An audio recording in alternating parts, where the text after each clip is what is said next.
Hello, I'm Marissa Lewinsky. Before I begin, I just wanted to note that I tend to enjoy games and shows that have dark undertones to them. So a lot of inspiration for this game comes from other games such as Five Nights at Freddy's, Little Misfortune, and Undertale, as well as anime like Fullmetal Alchemist. So trigger warning, loss, depression, hints at murder, and suicide. Viewer discretion is advised. So a short synopsis of the game. In another Earth-like world, a bakery called Adorable Creation stands as tribute to a child that has since lost their battle to an illness. Initially seeking to bring joy to their ailing child, the main antagonist, the baker, delves into alchemy to create a food-based companion for them. Despite months of treatment, their child passes away, leading the baker to tether the child's soul and shift focus to resurrecting them instead. The bakery's success hides the baker's grim methods of obtaining souls until the item that bound the soul of their child breaks, seemingly rendering the baker's efforts worthless. At this point, the baker disappears, and the player, an investigator hired to solve this seemingly simple disappearance, enters the story at this point. The premise of the game is rather simple. You are hired to solve the sudden disappearance of a grieving baker. The initial reason you are hired is because the local law enforcement is dealing with other mysterious disappearances, leaving you with the sole responsibility of finding the baker. The genre of the game would be considered an indie role-playing game. The game itself is aimed for a slightly more mature audience. While no violence is intended to be depicted, there will be hints about things such as murder, death, and generally things that are not considered suitable for a young child. So the ideal audience would be anyone that's at least 13 and up. My favorite style of game is top-down pixel style, similar to Stardew Valley and the Survivalists. So the camera point of view will be similar as well, hovering above the player as they move around the world. The gameplay loop itself should be pretty easy to follow. The game relies on the player walking around and interacting with either NPCs, beasts, or objects. Through these interactions, the player could potentially gain information or items that will help progress the game along. Sometimes, though, the information that the NPCs give do not do anything at all, and not all objects that are inspected will have items or information that is useful. For example, the cash register item will simply read, "All of the money still seems to be here. Whatever happened, it probably wasn't a robbery." Similarly, each beast will have an encounter event regardless of if the investigator kills them right away or tries to befriend them. These events will give different information and show different cutscenes. For example, if you kill a beast, you will see the spirit emerge from the husk. The spirit will give a sudden flashback from the spirit's life. The game is intended to be simpler and easy to figure out how to play. You will have the opportunity to interact with other characters and objects that are in-game, with some interactions giving you new knowledge about the situation going on. The important information will be indicated by a small notice stating that it has been added to a notebook. For example, if someone mentions the baker has a relative in town, the player will receive a notification that indicates that you should ask others for information about this relative. New knowledge will open up different dialogue options, even for characters the player may have spoken to before. Some objects will also contain items that can be used to unlock other parts of the map. For example, the player must find the key to the baker's office in order to enter. The player will have several goals that will keep the player engaged. The primary goal will, of course, be solving the disappearance of the baker. The sub-goals will be to collect information, as well as befriend or defeat the dough beasts, also known as beasts, for clues or special events. Moment to moment will include unlocking the full map, gathering every possible note, even if they're unrelated to the investigation, and I also hope to include achievements for certain actions completed during the run as well. Regarding feedback, I want to give the player as much feedback as possible. On top of music that is standard for any game, there should also be an auditory cue from when you are walking and some sort of indicator that you are talking to someone. This is similar to when Sim speaks Simlish or when you are talking to someone in Animal Crossing. Visually, I want there to be obvious cues that you can interact with something so there is no doubt. I've been working on the visual that appears when you approach certain objects such as the door or the counter. If you look at here, you could see that it looks just like a giant eyeball. So you can look. My goal would be to have the game be released on Steam. However, there is potential for other platforms to be supported since the graphics are simple and it would be a rather small game. The controls are pretty basic. Like any game, you'll use W, A, S, and D to move. I personally enjoy using the arrow keys though, so that will also be an option as well. To interact with objects, as you approach, you'll press space. Press N to open your notebook, press I to open the inventory, and for the menu, you'll press Enter. The selling point of this game will be that it looks cute and innocent, like a basic investigation game, but will slowly devolve into something more horrifying. Probably not too horrifying, but ultimately it will be a very dark storyline that I cram a lot of lore into. Not only that, but it will be done in a pixel style for those of us that prefer simple pixel style games.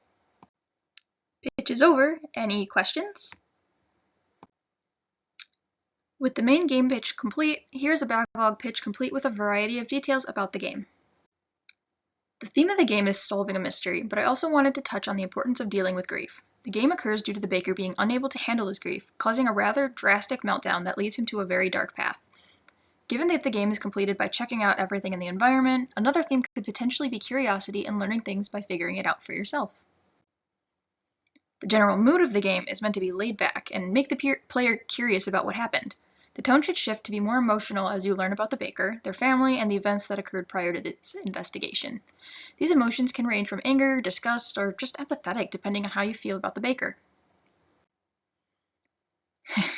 So as for the plot, even summarized, the plot of the game is rather long, and going into it might reveal some spoilers for anyone that might be interested in playing it themselves.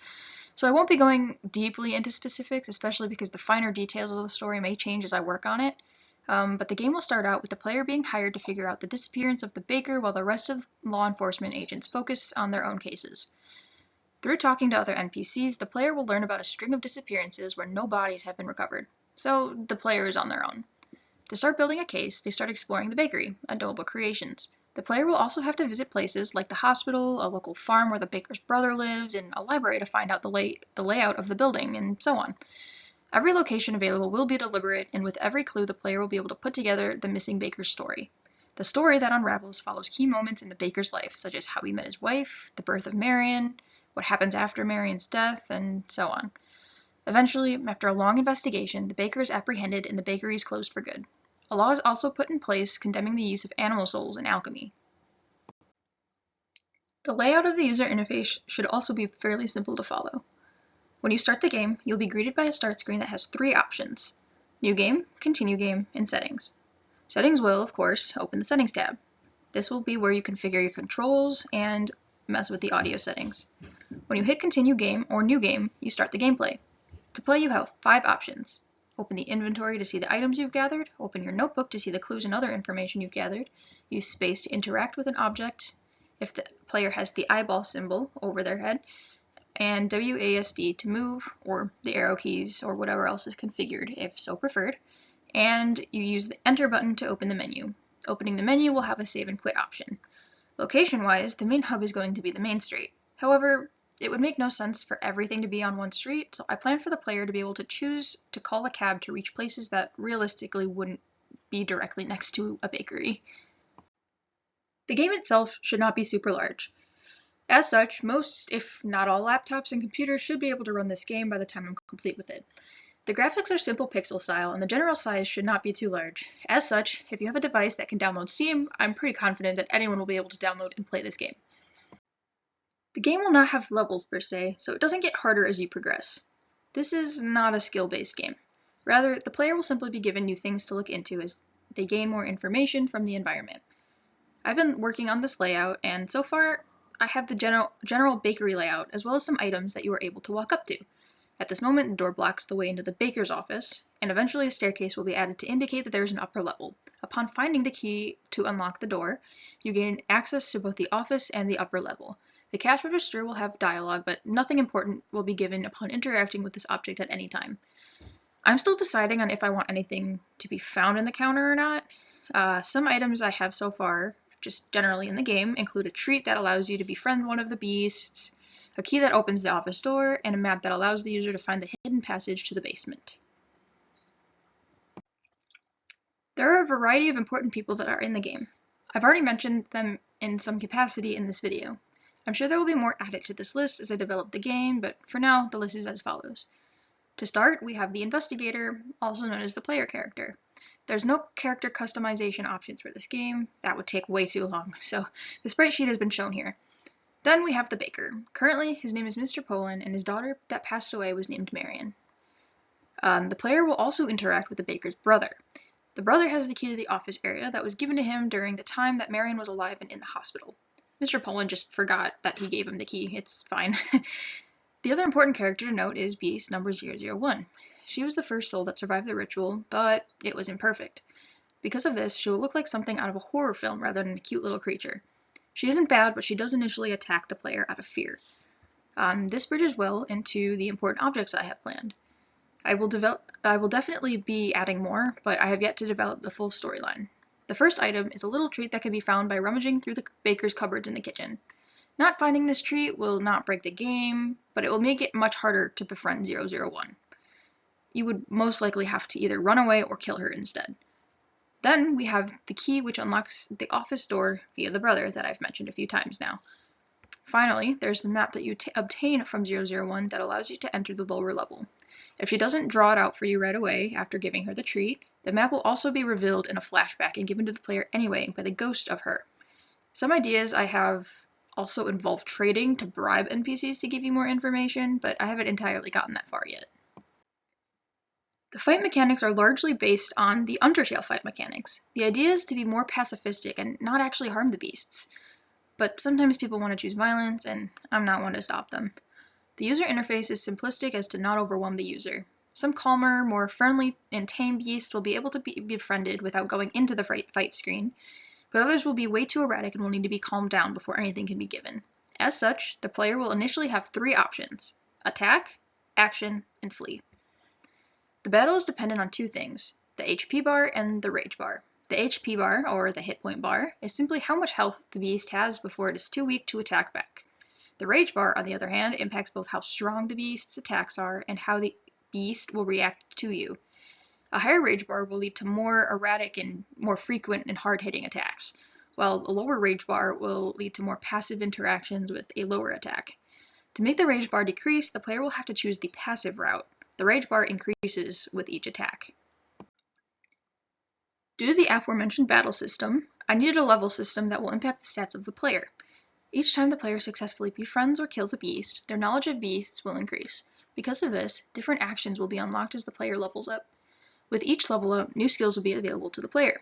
For example, at level 1, the player will have access to basic attack moves such as punch and kick. At a later level, the player can unlock a battle skill called Splash Water.